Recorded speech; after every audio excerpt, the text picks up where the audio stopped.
Hello friends, आप सभी को नमस्कार। मैं हितेश कुमार एक बार फिर से आप सभी का ज्ञान कोश यूट्यूब चैनल में स्वागत करता हूं। आज है 3 मार्च और 3 मार्च से जितनी भी करंट अफेयर्स बनेंगी वो हम आज की वीडियो में पढ़ेंगे। इस वीडियो का पीडीएफ आप सभी को ज्ञान कोश टेलीग्राम चैनल पर मिल जाएगा। यह ज्ञान कोश नाम से ही फेसबुक पेज है, आप लोग वहां से भी इसे डाउनलोड कर सकते हैं। तो चलिए शुरू करते हैं आज की महत्वपूर्ण करंट अफेयर्स। करंट अफेयर्स पढ़ने से पहले सबसे पहले तो हम पढ़ेंगे आज का दिवस। आज का जो दिन है वो किस दिवस के रूप में मनाया जाता है। तो आज है 3 मार्च और 3 मार्च का जो दिन है यह विश्व वन्य जीव दिवस के रूप में मनाया जाता है, यानी कि विश्व वर्ल्ड वाइल्ड लाइफ डे के रूप में ये दिन जो है ये मनाया जाता है। तो ये थी यहां से जानकारी। देखिएगा, इस दिवस को मनाने का मुख्य उद्देश्य क्या है। तो इस दिवस को मनाने का जो मुख्य उद्देश्य है वो है कि विश्व भर में जो वन्य जीव है और जो वनस्पतियां हैं उन सभी के बारे में लोगों में जागरूकता पैदा करना ही इसका मुख्य उद्देश्य है। ये जो दिन है ये मुख्य रूप से वन्यजीव और मनुष्य दोनों के बीच में संबंधों को दर्शाता है, क्योंकि किस प्रकार से मनुष्य जो है वो वन्य जीवों के साथ में व्यवहार करता है, इसी बात को ये मनुष्य और वन्यजीव के संबंधों को दर्शाता है। इसके बाद बात करते हैं इसकी घोषणा कब करी गई थी। तो देखिएगा, संयुक्त राष्ट्र महासभा ने 20 दिसंबर 2013 में, जो कि 68वां सत्र चल रहा था जिस समय, तो संयुक्त राष्ट्र महासभा ने 20 दिसंबर 2013 में अपने 68वें सत्र के दौरान ये घोषणा करी कि आगामी 3 मार्च से विश्व वन्यजीव दिवस मनाया जाएगा और 2014 में पहली बार यह दिवस मनाया गया था। तो ये जानकारी हमने यहां से पढ़ ली है। उसके बाद बढ़ते हैं अगले प्रश्न यानी कि पहले प्रश्न की तरफ। पहला प्रश्न आप लोगों की स्क्रीन, पहला प्रश्न ये है कि भारत ने रक्षा क्षेत्र में पहली प्राथमिकता वाला साझेदार देश घोषित किया है। तो अब ऐसा कौन सा देश है जो कि पहली प्राथमिकता के रूप में भारत ने घोषित किया है। तो ऐसा देश है श्रीलंका, यानी कि ऑप्शन सी जो है वो आपका यहां से सही रहेगा। अब श्रीलंका को घोषित किया है तो कुछ बातें हम श्रीलंका के बारे में पढ़ते हैं। जैसे हम बात करते हैं कि ये घोषणा जो है ये 2 मार्च में जो श्रीलंका वायुसेना की 70वीं वर्षगांठ हुई थी, इस 70वीं वर्षगांठ के ऊपर इसकी घोषणा करी गई थी। बात कर लेते हैं कि दोनों देशों के सशस्त्र बलों के बीच में बढ़ते हुए सहयोग, सहकारिता और मित्रता के संकेत को भागीदारी ही कहा गया है। तो भागीदारी क्या है इसके बारे में हमने पूरी बातें पढ़ी है। अब देखिएगा, ये श्रीलंका ने घोषणा करी है तो कुछ बातें श्रीलंका के बारे में पढ़ते हैं। जैसे कि श्रीलंका की राजधानी कौन सी है, वर्तमान में है श्री जयवर्धनेपुरे कोट्टे और इससे पहले राजधानी थी कोलंबो। उसके बाद हम बात करते हैं कि सबसे बड़ा शहर कौन सा है, तो कोलंबो है। राजभाषा कौन सी है, सिंहला और तमिल। बात कर लेते हैं कि यहाँ के राष्ट्रपति कौन है, तो गोटाबया राजपक्षे जो है वे श्रीलंका के वर्तमान में राष्ट्रपति है। तो ये जानकारी हमने यहां से पढ़ी। उसके बाद प्रश्न नंबर 2 की तरफ चलते हैं। प्रश्न नंबर 2 है कि ग्लोबल बायो इंडिया 2021 सम्मेलन का उद्घाटन किसके द्वारा किया गया है। तो ग्लोबल बायो इंडिया 2021 सम्मेलन का जो उद्घाटन है ये किसके द्वारा किया गया है, तो ये किया गया है डॉक्टर हर्षवर्धन सिंह, यानी कि ऑप्शन ए जो है वो इसका सही रहेगा। और ऑप्शन ए में इसकी उद्घाटन जो है वो किया गया है। तो बात कर लेते हैं कि डॉक्टर हर्षवर्धन है वे किस मंत्रालय के मंत्री हैं। तो वे वर्तमान में केंद्रीय विज्ञान प्रौद्योगिकी मंत्री हैं डॉक्टर हर्षवर्धन सिंह, जिन्होंने ग्लोबल बायो इंडिया 2021 सम्मेलन का उद्घाटन किया है। अब इस सम्मेलन का आयोजन कब से कब तक है, तो 1 मार्च से लेकर के 3 मार्च 2021 तक नई दिल्ली में इसका आयोजन होगा। और इसमें क्या होगा कि भारत सरकार ने 2025 तक 150 बिलियन अमेरिकी डॉलर की बायो इकोनॉमी का निर्माण करने का लक्ष्य भी निर्धारित किया है। उसके बाद हम बात करते हैं कि इसका विषय क्या है। तो इस जो सम्मेलन है इसका विषय है bio sciences to bio economy. उसके बाद हम बात करते हैं इसकी टैगलाइन क्या है। तो इसकी टैगलाइन है ट्रांसफॉर्मिंग लाइव्स जो है वो इसकी टैगलाइन भी निर्धारित करी गई थी। तो ये थी यहां से जानकारियां। उसके बाद प्रश्न नंबर 3 की तरफ चलते हैं। प्रश्न नंबर 3 है कि स्वच्छ सर्वेक्षण 2021 का मैदानी मूल्यांकन किस मंत्रालय के द्वारा शुरू किया गया है। तो स्वच्छ सर्वेक्षण 2021 का जो मैदानी मूल्यांकन है ये किस मंत्रालय द्वारा शुरू किया गया है, तो ये शुरू किया गया है आवास और शहरी कार्य मंत्रालय के द्वारा, यानी कि ऑप्शन ए के द्वारा अब स्वच्छ सर्वेक्षण 2021 का मैदानी मूल्यांकन शुरू किया गया है। इसके बारे में पढ़ते हैं थोड़ी बातें। इसके द्वारा ये पढ़ते हैं कि यह जो वार्षिक स्वच्छता सर्वेक्षण का कौन सा संस्करण है, तो ये वार्षिक स्वच्छता सर्वेक्षण का 6वां संस्करण है। इससे पहले 5 संस्करण आयोजित किए जा चुके हैं। और देखिएगा इंपॉर्टेंट बात यह है कि आवास और शहरी मंत्रालय के मंत्री के द्वारा ये मंत्रालय द्वारा शुरू किया गया है। तो इसके मंत्री कौन है, तो वर्तमान में केंद्रीय आवास और शहरी मामलों के जो मंत्री हैं वो है हरदीप सिंह पुरी। तो इस प्रकार से पूरी जानकारी हमने यहां से पढ़ ली है। अब बढ़ते हैं प्रश्न नंबर 4 की तरफ। तो प्रश्न नंबर 4 आपकी स्क्रीन पे है कि तीसरा जन औषधि दिवस समारोह कब से कब तक शुरू किया गया। तो कौन सा ऐसा तीसरा जो जन औषधि दिवस समारोह है, ये समारोह की बात कर रहा हूं, ये कब से शुरू किया गया है, तो ये शुरू किया गया है 1 मार्च, यानी कि ऑप्शन ए जो है वो आपका यहां से, ऑप्शन सी जो है वो आपका सही रहेगा, यानी कि 1 मार्च से शुरू किया गया है। तो बात करते हैं इसके बारे में कि 7 दिवसीय समारोह है जो कि 1 मार्च से शुरू होकर के 7 मार्च तक चलेगा।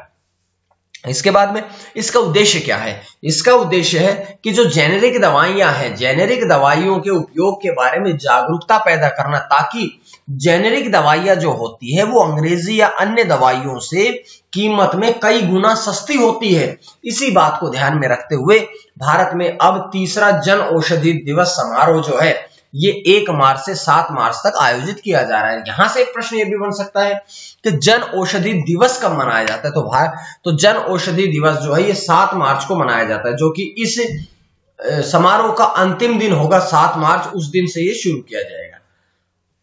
बात करते हैं अगले प्रश्न की, प्रश्न नंबर 5 की तरफ, जैसे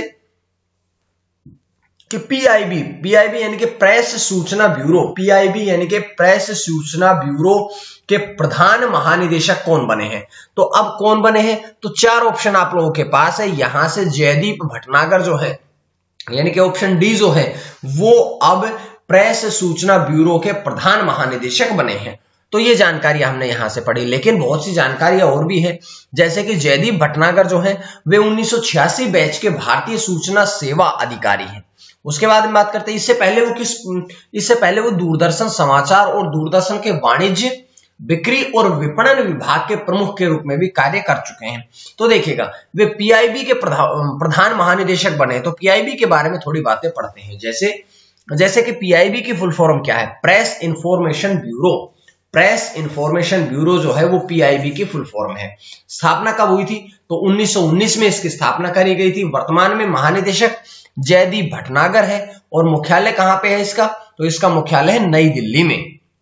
इस प्रकार से पूरी जानकारियां मैं आप लोगों के सामने लेके आया हूं। उसके बाद में बढ़ते हैं आज के प्रश्न की तरफ कि राजस्व विभाग का अतिरिक्त प्रभार किसे सौंपा गया है। तो 4 ऑप्शन आप लोगों के पास है, इनमें से जो आपको सही लगे आपने जवाब में देना है। इसके बाद में बढ़ते हैं कल के प्रश्न की तरफ। कल का जो प्रश्न था पिछले दिन का वो ये पूछा गया था, जिसका आंसर आप लोगों ने बिल्कुल सही दिया कि बॉक्सर दीपक कुमार जो है उन्होंने रजत पदक इसमें जीता है। तो ये पूरी जानकारियां मैंने आपको यहां से दी है। उसके बाद बढ़ते हैं अगले प्रश्न की तरफ। 6वां प्रश्न, ऑस्ट्रेलिया में भारत के उच्चायुक्त कौन बने हैं। तो ऑस्ट्रेलिया देश में भारत के उच्चायुक्त कौन बने हैं, तो देखिएगा मनप्रीत मोहरा जो है वो ऑस्ट्रेलिया देश में भारत के उच्चायुक्त बने हैं। तो मनप्रीत मोहरा यहां से बिल्कुल सही बात, और पहला प्रश्न ये सही रहेगा। 6वां प्रश्न उसके बारे में बात करते हैं। तो मनप्रीत मोहरा जो है वे 1988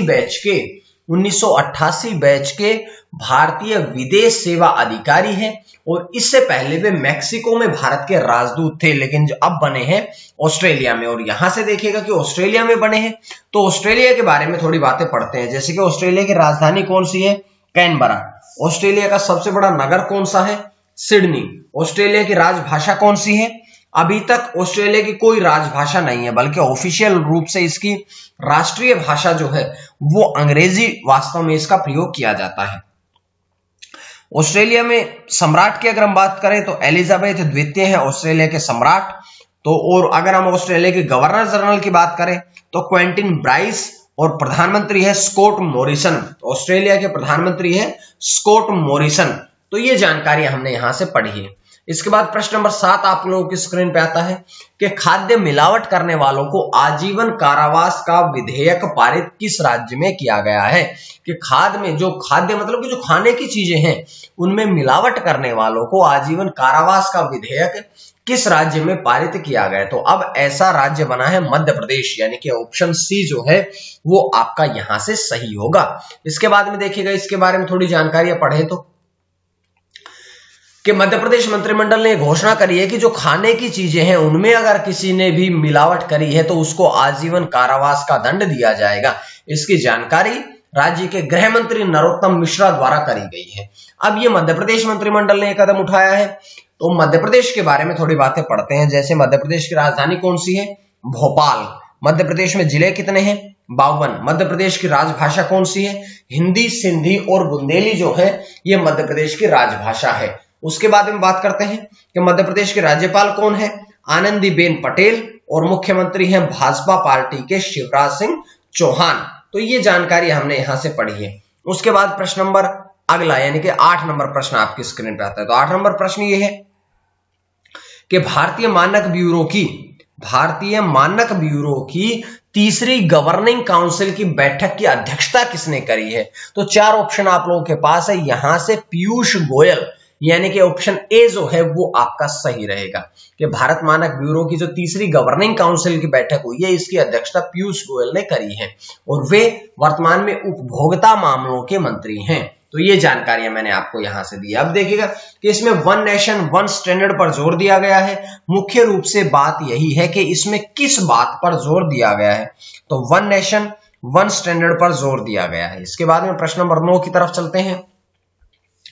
प्रश्न नंबर 9 आपकी स्क्रीन पे है, टोल प्लाजा की वास्तविक समय की निगरानी प्रणाली का शुभारंभ किसके द्वारा किया गया है? तो इसका शुभारंभ जो है ये किसके द्वारा किया गया है? ये किया गया है नितिन गडकरी के द्वारा। नितिन गडकरी यानी कि ऑप्शन डी जो है वो आपका सही रहेगा। तो यहां से ऑप्शन डी आपका सही है, नितिन गडकरी है। और नितिन गडकरी जो है वो वर्तमान में केंद्रीय सड़क परिवहन और राजमार्ग मंत्री हैं, और ये 1 मार्च 2021 को नई दिल्ली में इसका शुभारंभ किया गया था। इसके द्वारा क्या होगा कि जो दिल्ली कंजक्शन इंडेक्स है इसको भी मापा जाएगा, और इसके द्वारा टोल प्लाजा पर यातायात का जो वास्तविक समय विवरण है ये भी इसमें मिल सकेगा। उसके बाद में बढ़ते हैं आज के अंतिम प्रश्न की तरफ। आज का अंतिम प्रश्न आप लोगों की स्क्रीन पे है कि कारगिल में पहला प्रधानमंत्री जन औषधि केंद्र किसके द्वारा शुरू किया गया है? तो ये ऑप्शन सी हाजी मोहम्मद अब्बास के द्वारा ये शुरू किया गया है। जिसका उद्देश्य क्या है? तो इसका मात्र उद्देश्य यह है कि लोगों को कम कीमतों पर दवाएं उपलब्ध कराना, इसका मुख्य उद्देश्य है। तो ये थी आज की करंट अफेयर्स। उम्मीद है आपको करंट अफेयर्स पसंद आ रही होगी, और अगर आपको पसंद आ रही है तो आपके लिए प्लेलिस्ट बना दी गई है, आप प्लेलिस्ट से और भी वीडियोस देख लीजिएगा। जिसके बाद बढ़ते हैं आज उम्मीद है आपको करंट अफेयर्स की सीरीज पसंद आ रही है तो आप लोग ज्ञानकोश यूट्यूब चैनल को सब्सक्राइब कर लीजिएगा, टेलीग्राम चैनल से पीडीएफ ले लीजिएगा, या फेसबुक पेज से आप पीडीएफ ले सकते हैं। तो आज के लिए इतना ही। मां सरस्वती की कृपा आप सभी पर बनी रहे। आप सभी का बहुत बहुत धन्यवाद।